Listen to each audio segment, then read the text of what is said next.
from his congregation in Evanston.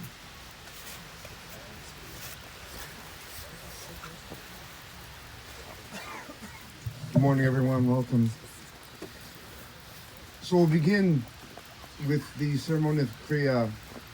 And Kriya is a tearing or rending of the garments. It is said that when our ancestor Jacob heard of the supposed news of his son's death, his son Joseph, he was so overcome with grief that he tore his garments. And so it is today that when someone hears of a death of a loved one, sometimes someone will tear a coat or a shirt or a piece of a dress.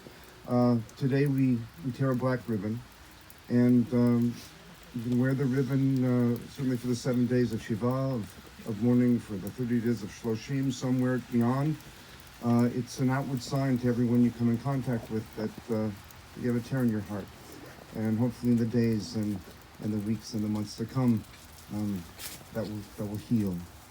So we say these words, Baruch atah Adonai Eloheinu melech haolam, dayan ha'emet, Adonai natan, Adonai lakach, Yishem Adonai yivavach. Blessed are you, eternal our God, sovereign of all worlds, who is the righteous judge. God has given, God has taken away. Blessed be God's name. It may seem counterintuitive to say these words at a time that you are in so much grief. But we say them to acknowledge that there are contrasts in life, that life does not exist without them. And for all the good, and all the warmth, and all the service that was Bill's life, it is time now to say goodbye. And there is sadness accompanying that. So I'll ask you to please stand, and I'll come and pray.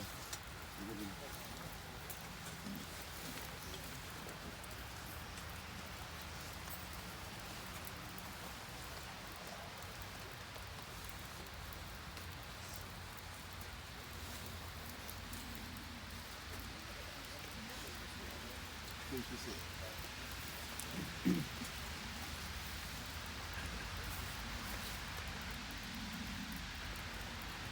And so we have come together as family and as community to express our sacred sorrow. We've come together to draw strength from one another and from the ultimate source of all strength. We've come together to affirm comfort and blessing in the face of deepest loss. And we have come together to bid farewell to Dr. William Spies. We share a common prayer that the source of healing sustain those of you who grieve. May those wounded with loss be blessed with love and compassion. And we pray that the journey that lies ahead lead from darkness to light. As it is written, thus says the source of hope, I will respond to your yearning. When you call out to me in the night, I will answer. I will be with you even in the darkest of places. I will give you strength. I will nourish you, and you shall know protection beneath the shelter of my wings. And I express condolences to the family, to Bill's children, to Stephanie, Amanda, and Michelle, to Bill's brother Stuart, his wife Linda, to his nieces Susie, husband Scott, and to Lauren and her husband Josh, and indeed to all of you who are here and all of you who are viewing from afar. When we're hurting and know someone and had a relationship with them, it doesn't matter whether we're related by blood or not. The hurt hurts just as much, and my personal condolences to all of you who have come. We pray for wholeness and compassion in the days to come, and let us say, Amen. The 23rd Psalm. Mizmor David, Adonai roi lo etzar, Yihinot dasher bitzeri, al me menuchot, yenach alei, nafshi shoved, Yishovev, Yancheni v'mag letzedek, ינחני ומק לצדק למען שמו גם כלך בגץ על מוות לא יירא כי אתה עמדי שבטך ומשענתך המה ינחמוני ארוך לפני שולחן נגד צורריי נשענת לשמן ראשי כוסי רוויה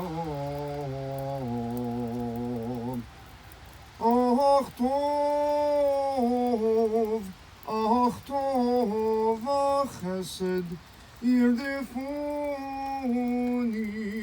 כל ימי חיי ושבתי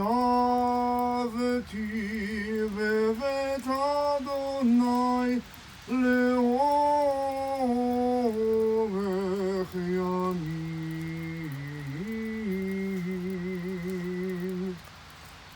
אדוני רואי לא אחסר אדוני רואי לא אחסר. Let's read together the 23rd Psalm found in your pamphlet. The Lord is my shepherd, I shall not want. He maketh me to lie down in green pastures.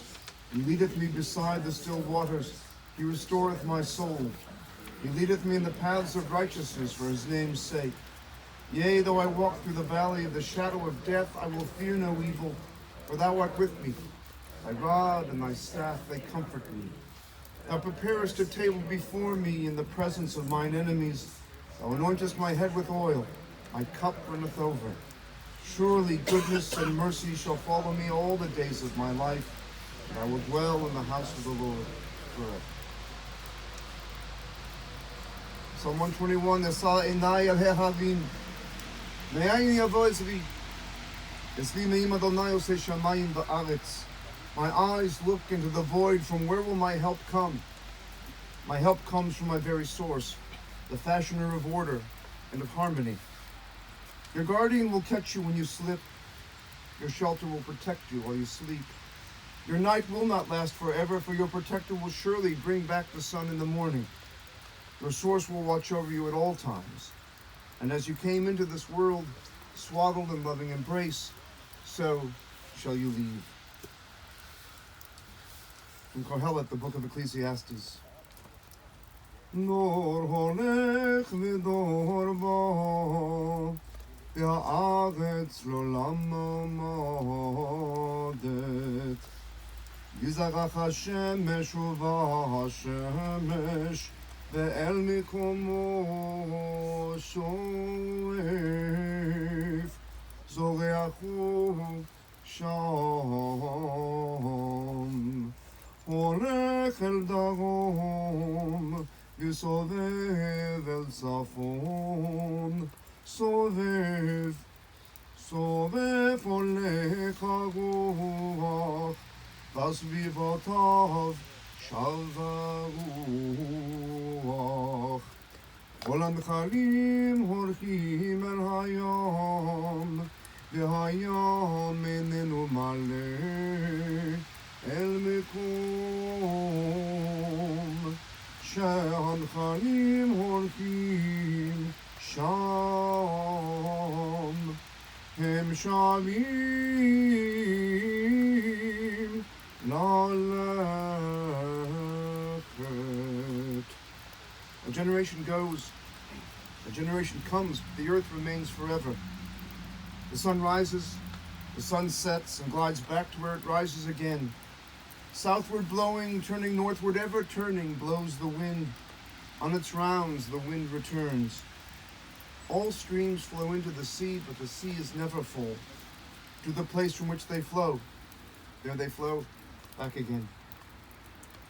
And finally, this entry from Rabbi Alvin Fine. Birth is a beginning, and death a destination, and life is a journey. From childhood to maturity and youth to age, from innocence to awareness and ignorance to knowing, from foolishness to discretion and then perhaps to wisdom, from weakness to strength or strength to weakness and often back again, from health to sickness and back, we pray, to health again, from offense to forgiveness, from loneliness to love, from joy to gratitude, from pain to compassion, and grief to understanding, from fear to faith, from defeat to defeat to defeat, until looking backward or ahead, we see that victory lies not at some high place along the way, but in having made the journey stage by stage, a sacred pilgrimage. Birth is a beginning, and death a destination, but life is a journey, a sacred pilgrimage. The Torah is the sacred book of the Jewish people. It's written in this scroll form. And no matter what branch of Judaism someone may practice, the words of the Torah remain the same. We all read the same words. They've been unchanged for centuries. And we're told not to add to them or subtract from them. The Torah, at its best, teaches us how to live our lives by example of the characters who appear. And in its worst, it teaches us how not to live our lives from the characters who appear. And it's no surprise, probably, to anyone that all of those traits are usually embodied in the same person. And we're all human beings trying to do the best we can, imperfect though we are. And we're here on earth asking the same questions. How did we get here? What's our purpose when we're here, when we're living? What do we leave behind when we go? And where do we go when we leave? And some people answer many of those questions. Some people answer none of them. But it makes up a complete person, and I think we can learn from anyone's life how to live our own. Certainly, we can learn from Bill's life. And so today we'll hear from people who knew him well, from his family.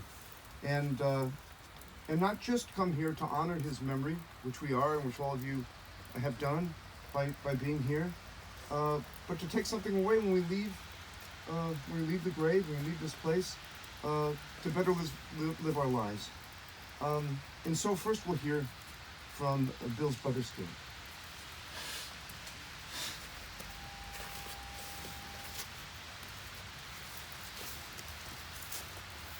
Can I use your notes?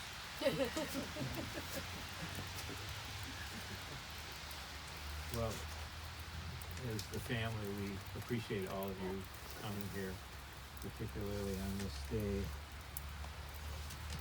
And Bill's life consisted of many facets, and I took the liberty of jotting down some notes because at my advanced age, I'm really able to remember two facets.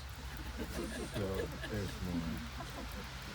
The first thing, a note about Cantor Friedman, whom we met, and he taught me something that I didn't know, and I appreciate that.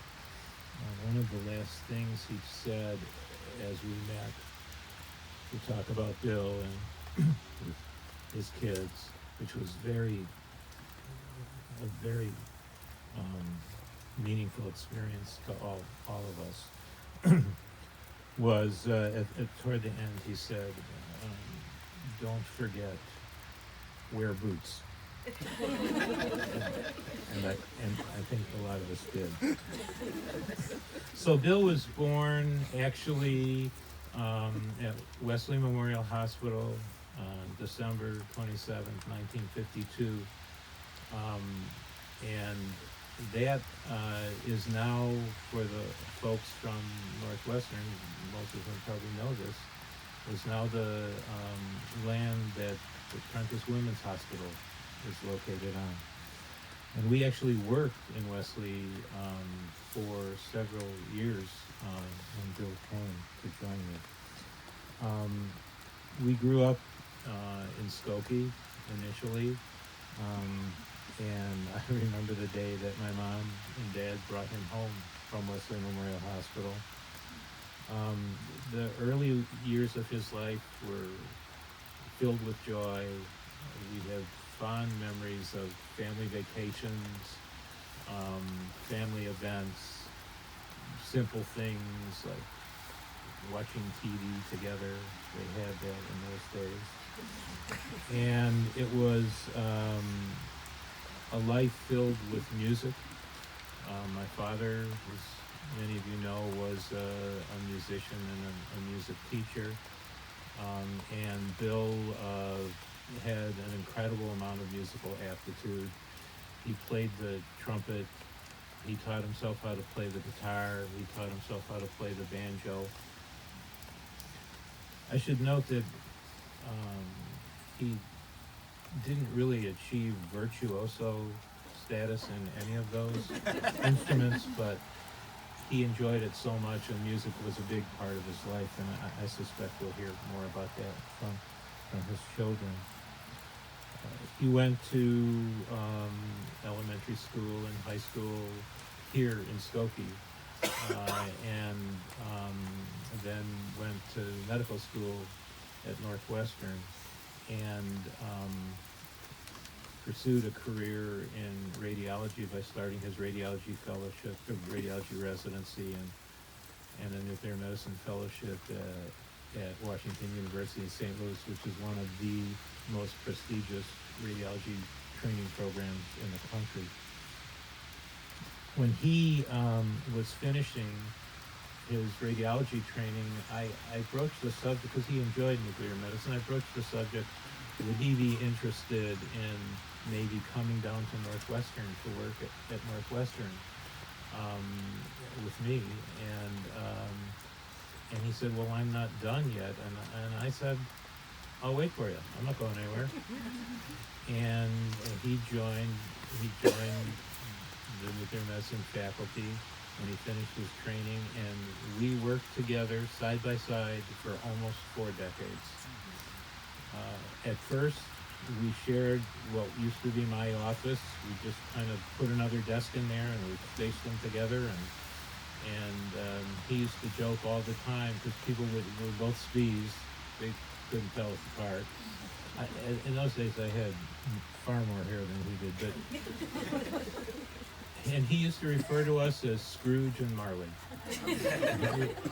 Basically indistinguishable and sharing the same life space.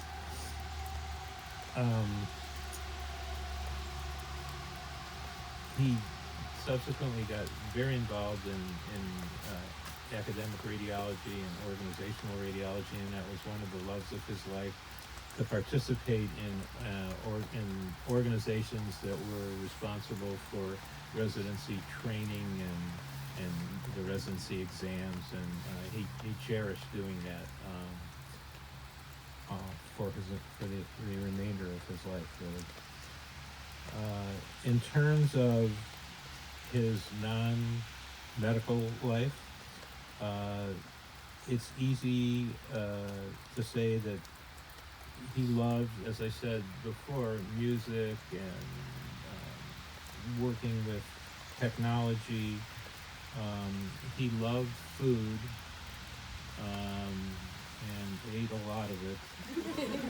I had lunch with him virtually every weekday of my life for almost 40 years. And it was one of the things I looked forward to the most about going to work, was having lunch with Bill. I mean, I really mean that. His favorite restaurant was a restaurant that featured Jewish food in Chicago. The name of it was B'nai Hana, I believe. That is a site of many of the birthdays that the kids enjoyed.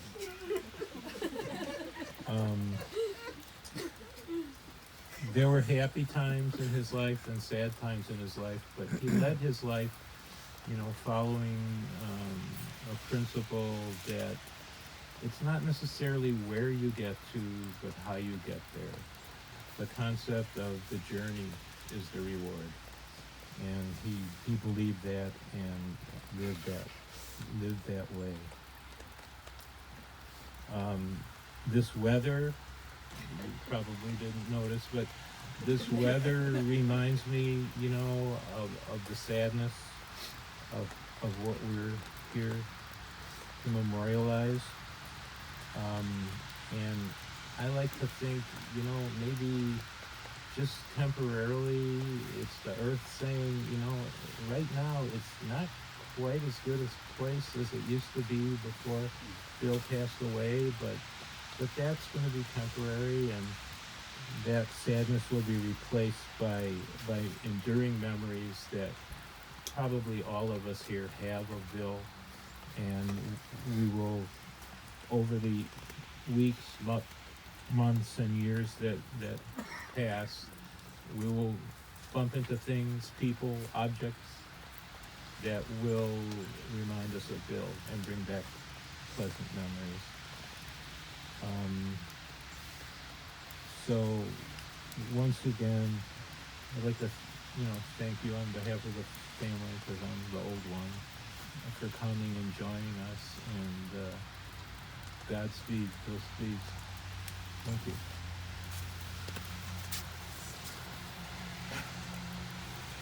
Thank you very much, Stuart. Now we'll hear from Bill's daughter, Stephanie.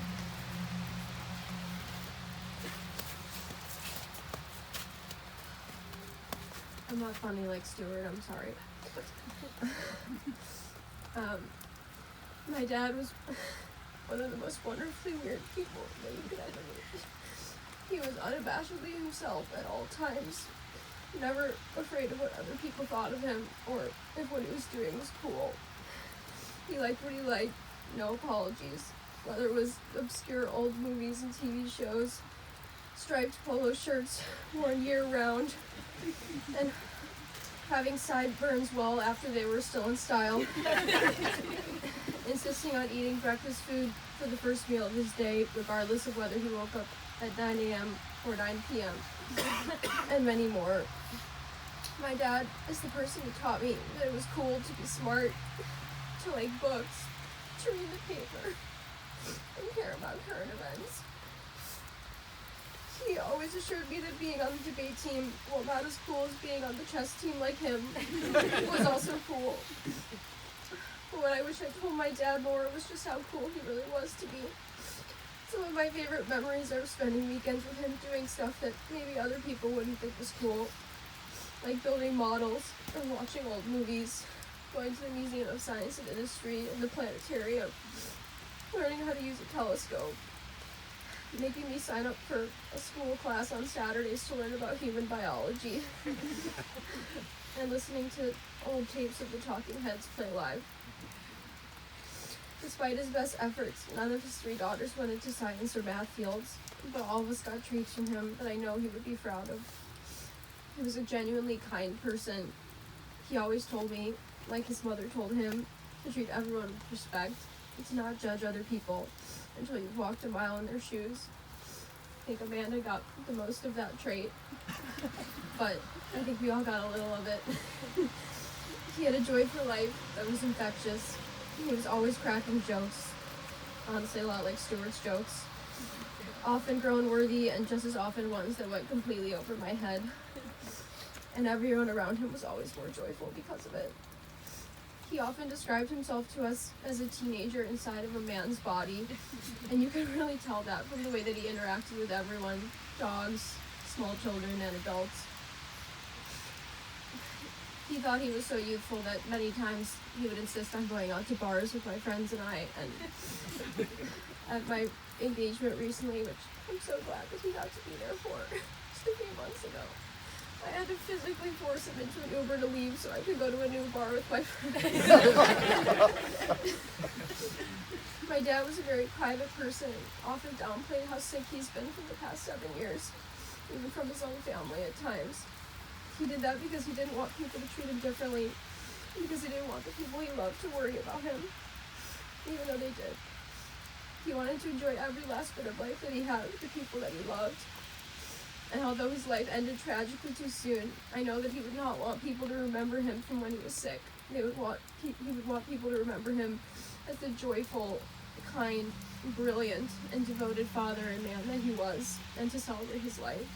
So thank you all very much for coming, and I hope today that we can celebrate his life together. I love you so much, Dad, and I will miss you every single day. I promise to take good care of Amanda and Michelle. Thank you. Thank you, Stephanie. Now we'll hear from Bill's daughter, Amanda.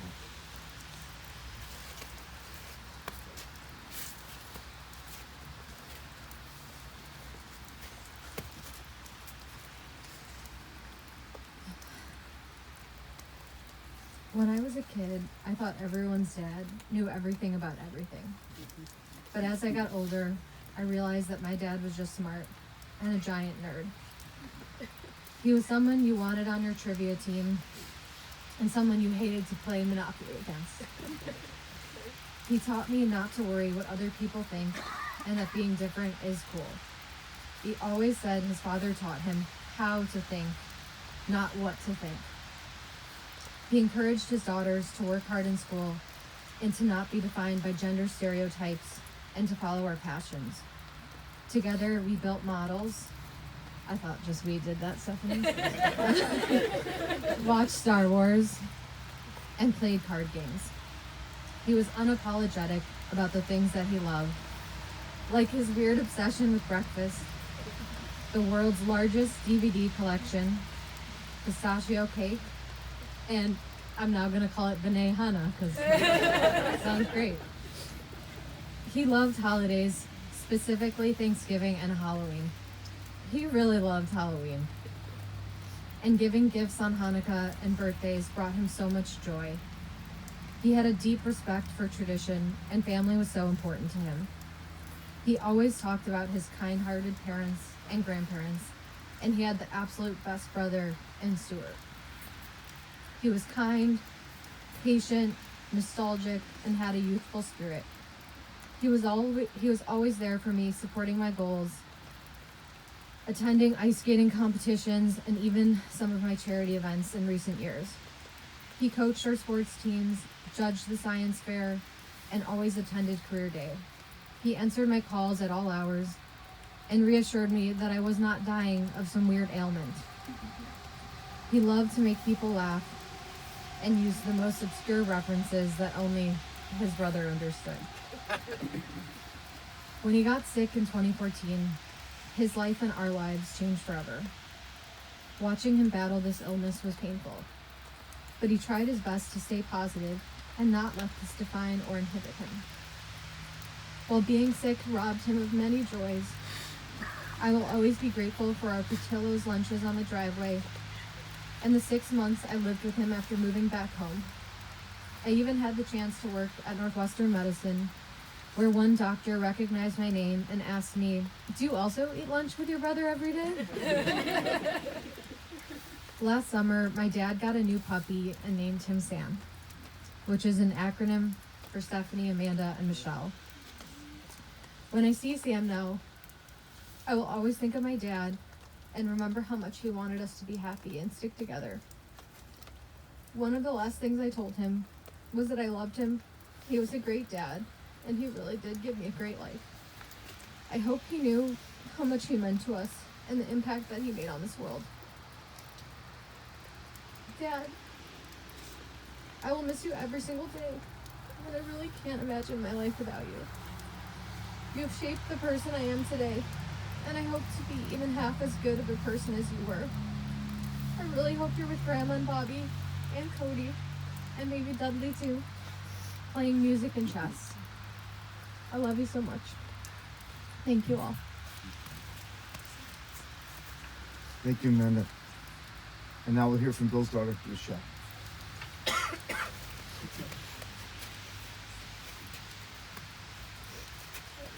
Mine doesn't have as many punchlines as Stuart's, but he's the comedian. I'm just the retired physician.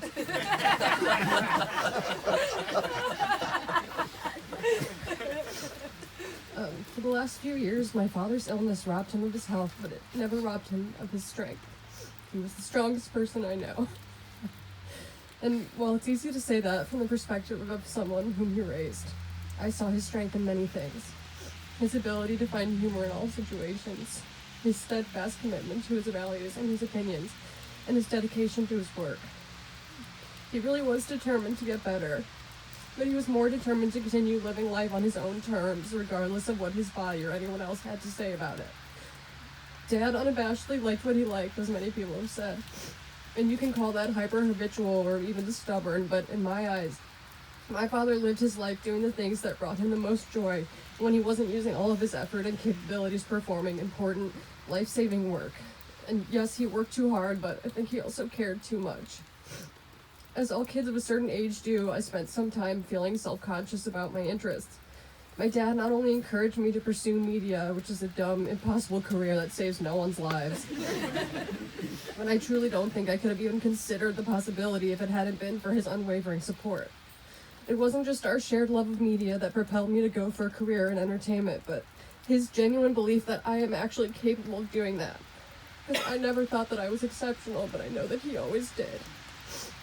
I really didn't want to go to college so close to home, which was dumb, because I'm incredibly lucky to have spent 4 years close enough to go to class on Friday morning, a party on Friday night, and then have my dad drive down to Evanston to pick me up for lunch on Sunday, and drive me home after I did free laundry at his house. Not to mention, I'm still pretty sure that I never would have gotten into Northwestern without being heaved upwards by the weight of his name. Watching my father, I've learned to admire people who exude passion with utter disregard for what anyone else thinks. You like what you like and you don't apologize because your life is yours to live and you should live it however you want to. Unfortunately, life was far too cruelly short for Dad, and frankly, it's literally impossible for me to imagine how I will live the rest of mine without him. But I am at the very least comforted by the fact that he spent his both helping others and indulging freely in the things that made him happy. The first time I moved to LA shortly after graduating from college, Dad drove me to the airport, and as he pulled up nowhere, he looked at me and he said, "You can always come home if you need to."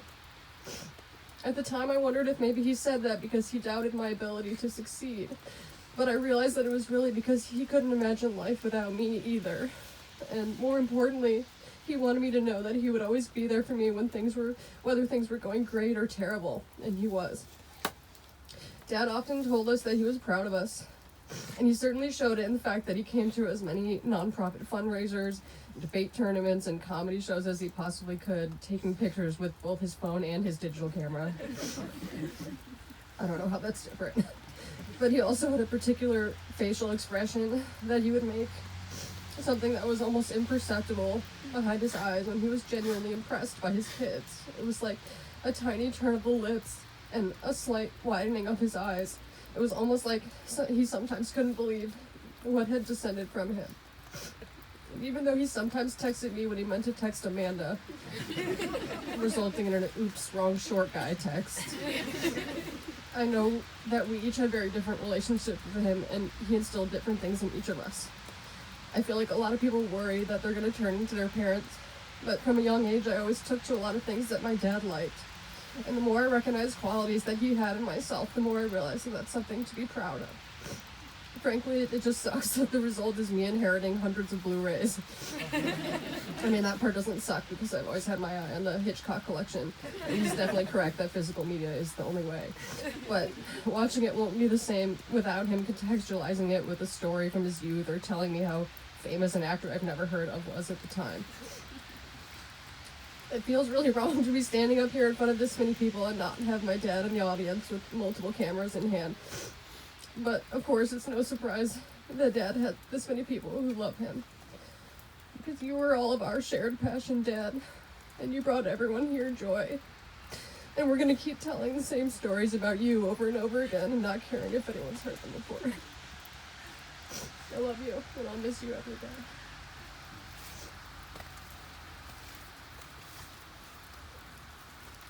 Thank you, Michelle.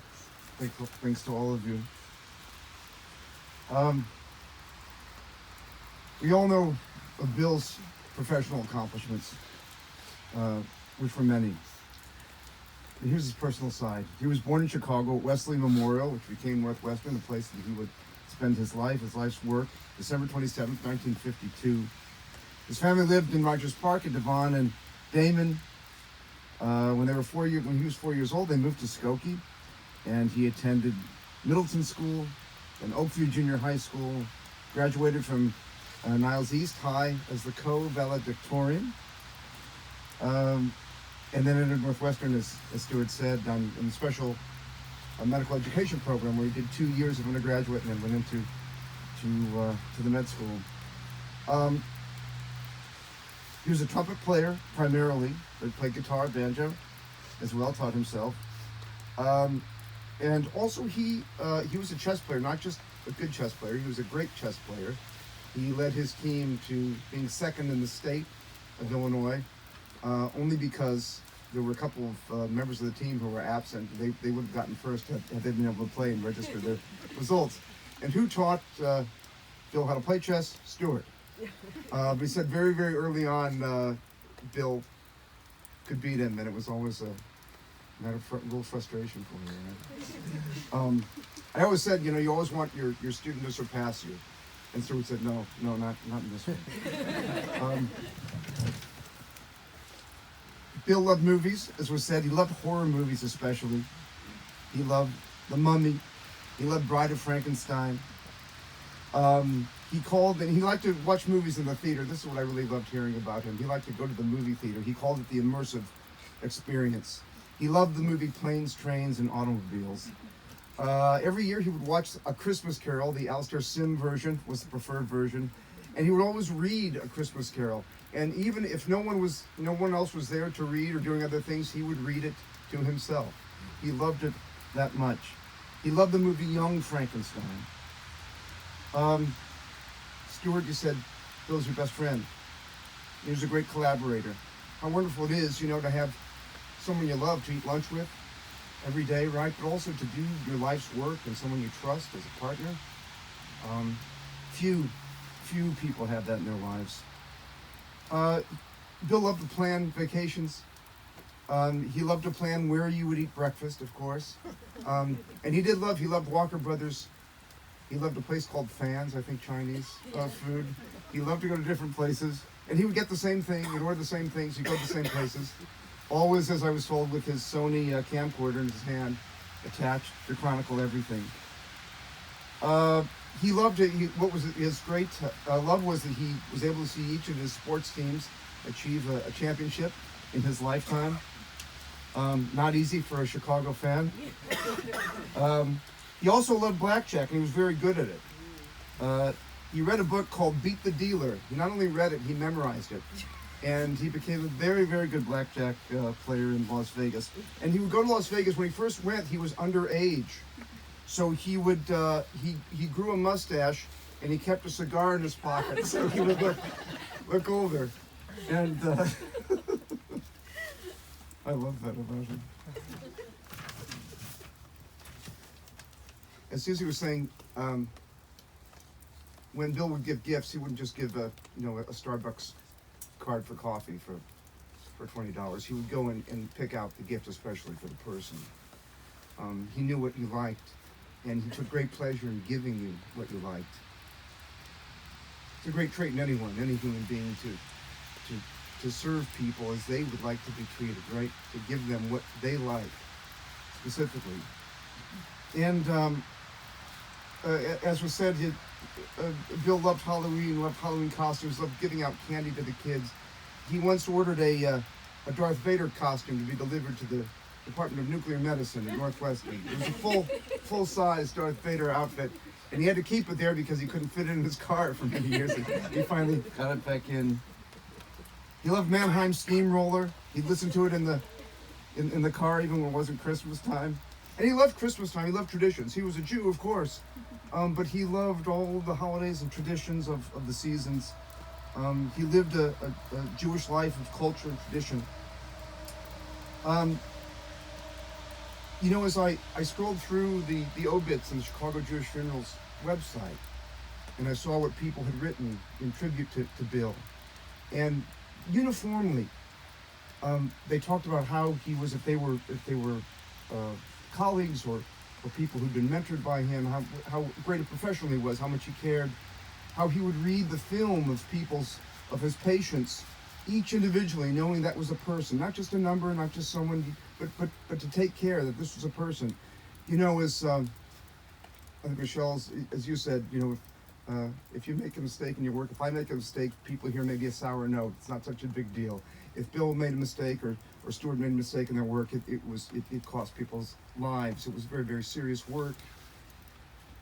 And both patients and colleagues commented on how meticulous he was. But also, this was true and true from people who'd written from Oakwood School, how what a scholar Bill was, how he made me smarter, I think somebody said. And also he really cared about me, and he stood up for me. And he cared about his friends. I think you mentioned, I think yesterday when we were talking, that Bill wanted to be known for his kindness, to be known as being a nice guy, right? Of all the accomplishments he had, to be known for being kind. Sometimes we say, well, what's being kind? Well, being kind is huge. In closing, I'll just say I thought of the Torah portion of last week when we were talking. Last week in the synagogue we read Parshat Vayera. It has several famous stories of Sodom and Gomorrah, the cities, and of Lot's wife turning to salt as she looked back, and all kinds of ways not to behave. But at the very beginning of that story, it has Abraham and Sarah welcoming the three visitors into their tent. And what do they serve them actually? They serve them cottage cheese, milk, and veal. Kashrut didn't exist, right? It was certainly before we were Jews. We weren't even Hebrews really yet. It was just people. And it reminded me of the famous story about Rabbi Hillel. When asked to recite the entire Torah on one foot by a disciple, he said, treat others as they would like to be treated. The rest is commentary, go and study. And that's what Abraham and Sarah were practicing. And that's what Bill practiced too. The highest mitzvah that he could do in his life was to be kind to people, to welcome people, and welcome strangers, and maybe serve strangers, people he would not see again for the rest of his life, but treat them and heal them and get them on the road back to life. And that's what I take away from Bill's life, and what I'll take going forward. The kindness is a stellar virtue. And having loved people and having people who love you, that's huge. That's what a life is. And his life was much too short. But you know, it seemed that he squeezed every drop of life into the life that he had. It is said in our tradition that people live on in the memories of those who loved them and knew them. And I don't think that's just lip service. You'll remember your father's voice, and you'll think of your father at different times. You'll think of your brother, your uncle, your brother-in-law, and your friend. And when you have life decisions to make, you may remember what Bill taught you or told you, and he's alive that way. And so we don't die. It is said in the Song of Songs that love is stronger than death. I do believe it's true. It doesn't die. It gets stronger. And you always have it here. So may you always have Bill's memory in your hearts, and may his memory be for a blessing. Zichrono livracha. So rest in peace, Bill. Rest in peace. I now ask you if you're able to please rise for our Kamal Rachamim memorial prayer.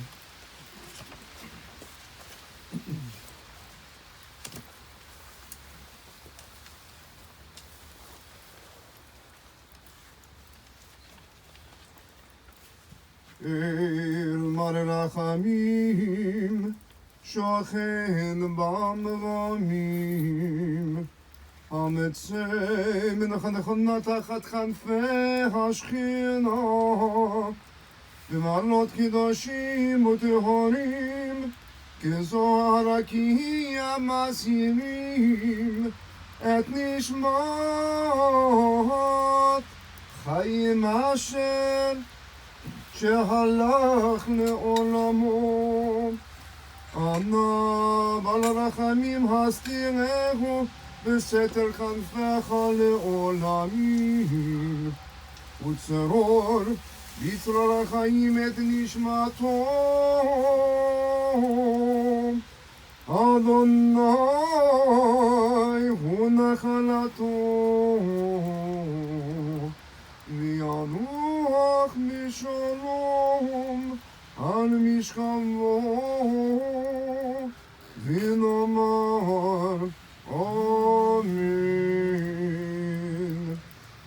God filled with compassion, whose loving presence ever surrounds us, bring final rest to the soul of Bill Spies, who has returned to his source.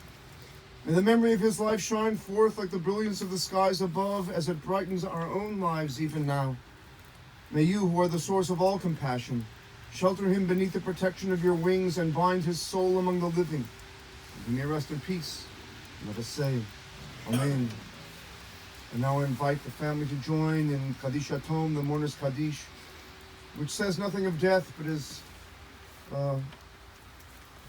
has words like Chaim, life, Shalom, peace. Yitkadal v'yitkadash shemei Rabba, ve'alma divra chilutei ve'emlich malchutei, v'chayechon v'yomechon v'chayei dechol Beit Yisrael, v'agala u'bizman kariv imru Amen.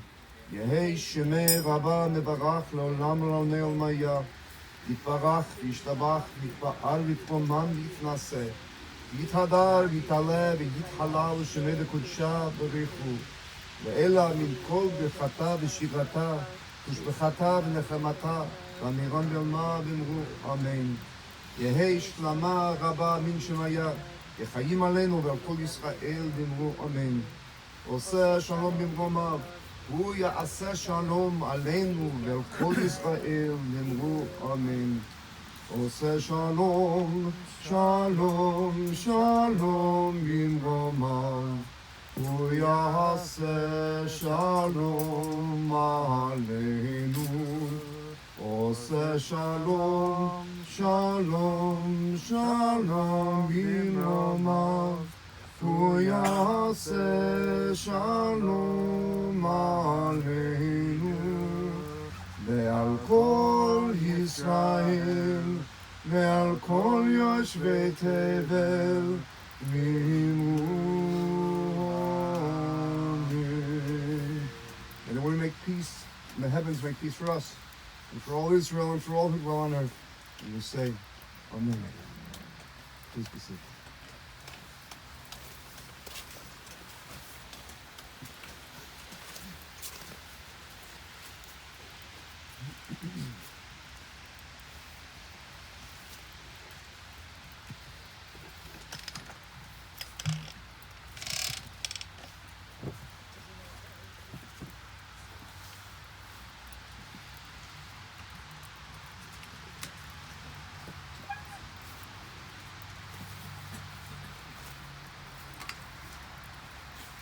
It is customary to bury our loved ones with earth from the Mount of Olives in Jerusalem.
And so we'll invite first the immediate family to come forward to participate in burial. It is customary to shovel 3 shovelfuls of earth. 3 is a number of intention. It shows that no mistake, we meant to perform this act. It's the highest act we can perform because, of course, it cannot be repaid by the recipient. After the immediate family has had their a chance to perform burial, I invite anyone who would like to participate to come forward. It's traditional to shovel 3 shovelfuls and then replacing the shovel. So please. Just be careful, the boards are slippery, the ground is a little uneven, but you can come to the grave on either side.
Friends, just as a reminder, the family will be together at the Spies residence at 1910 Watercress Way in Highland Park. Again, 1910 Watercress Way in Highland Park, and they will be sitting Shiva today when they return from the cemetery until 8 p.m.